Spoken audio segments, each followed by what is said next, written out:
Estamos aqui no SAFESP, no Sindicato do Estado de São Paulo dos Árbitros de Futebol. Importante destacar um convidado especial que está aqui ao meu lado, o presidente do SAFESP, que vai falar um pouquinho justamente sobre a polêmica da final do Paulistão. O presidente Arthur Alves Júnior conversa conosco nesse momento.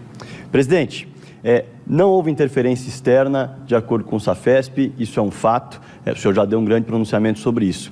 Agora, partindo desse princípio, a gente pode observar o lance que o senhor já assistiu, muitas pessoas já assistiram, para entender um pouquinho dos equívocos da arbitragem, talvez, que tenham acontecido ali. Primeira pergunta, o quarto árbitro tem a convicção de que foi escanteio. Isso me parece que já está na súmula, isso está consumado, até o Marcelo Aparecido chegou a dizer algumas vezes em entrevistas isso. Ele demora 1 minuto e 55 segundos para tomar a atitude de chamar o árbitro de forma física, visível, manifestando algo com os braços. Esses foram os equívocos? Boa tarde, Rodrigo, boa tarde aos amigos do Esporte Interativo, um grande abraço ao meu amigo Alex Miller. Olha, nós tivemos alguns equívocos em termos de procedimento. Porém, a decisão foi correta, A decisão foi correta. A arbitragem em nenhum momento recebeu interferência externa, Rodrigo. Então, a decisão entre eles não tiveram um espaço para eles poderem se comunicar com uma visão limpa, clara. Sempre tinha jogadores em cima de do árbitro, do assistente, do quarto árbitro, E a decisão, graças a Deus, Adriano, teve uma decisão muito acertada. Interessante. Evidentemente que foi acertada, deu para perceber, assim, alguns ainda discutem a penalidade, mas não houve interferência externa, esse é o ponto que nós estamos passando aqui como princípio. Mas não seria mais interessante o Adriano, de fato, chamar logo no momento em que ele marca o pênalti? Porque no vídeo, na íntegra, a gente observa que o Adriano circula muitas vezes entre os jogadores do Corinthians, a linha de fundo, mas ele não manifesta uma questão física, os braços, para chamar o árbitro. Ele demora 1 minuto e 55 para que isso aconteça. Esse é um dos equívocos. Ele vai também para segurar os jogadores que estão invadindo o campo de jogo. Ele tenta também fazer essa parte, mas ele tinha que, a primeira coisa, invadir o campo de jogo e avisar o árbitro.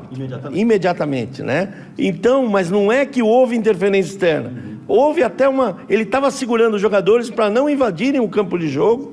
O árbitro estava com os jogadores todos em cima dele, também não conseguia se dirigir até o seu quarto árbitro. Então existiu esse conjunto de procedimentos aí. Um segundo procedimento que também deixou dúvida.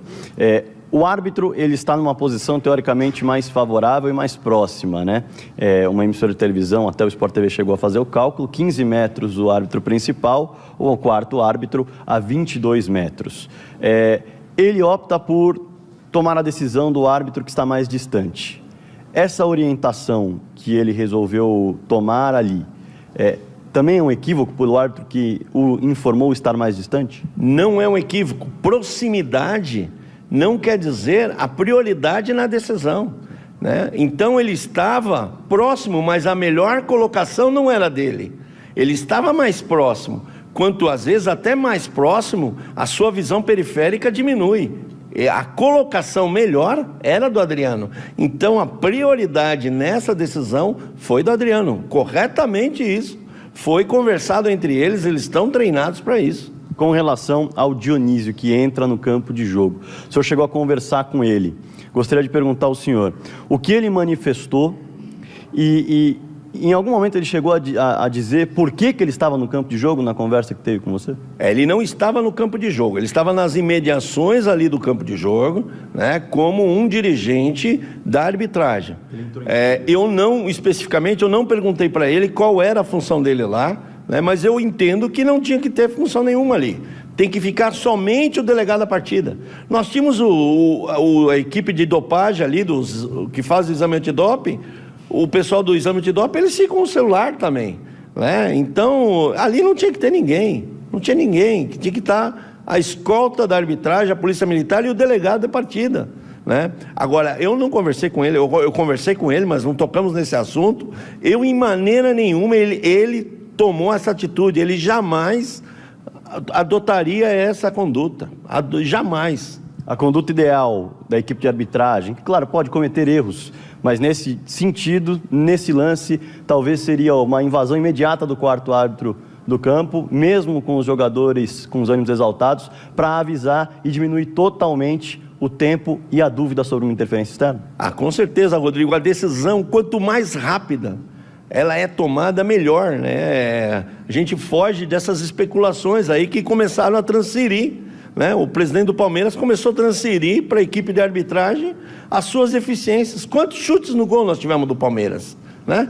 Os melhores jogadores, os jogadores com um valor imenso, erraram em cobrança de penalidade, né? Aí, é claro, a decisão do árbitro, quarto árbitro, o quanto mais rápido é melhor, que tira qualquer pensamento de qualquer coisa. Tá aí, avaliação. Obrigado, presidente, pelo bate-papo. Obrigado, Rodrigo. Parabéns ao trabalho de vocês, ao Esporte Interativo.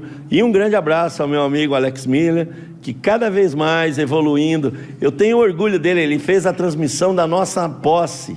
E aqui ele foi um dos cerimonial da nossa posse. Um grande abraço a todos vocês e acreditem na arbitragem. O esporte, o futebol é maravilhoso. E os árbitros estão à disposição. Nós estamos aqui.